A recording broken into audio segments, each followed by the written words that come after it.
এবারের ঈদুল আজহায় মুক্তি পাওয়া নীলচক্র সিনেমায় দেখা গেছে মন্দিরা চক্রবর্তীকে।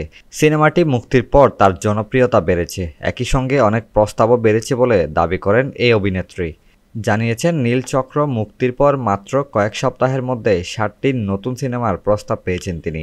এর মধ্যে 4টিতে নায়ক হিসেবে ভাবা হয়েছে শরীফুল রাজকে। সম্প্রতি এক সাক্ষাৎকারে মন্দিরা বলেন, এখনই কিছু বলতে চাই না, কথাবার্তা চূড়ান্ত হলে সবই জানাবো। আমি চাই যেটা করব সেটা যেন দর্শকদের মনে জায়গা করে নেয়।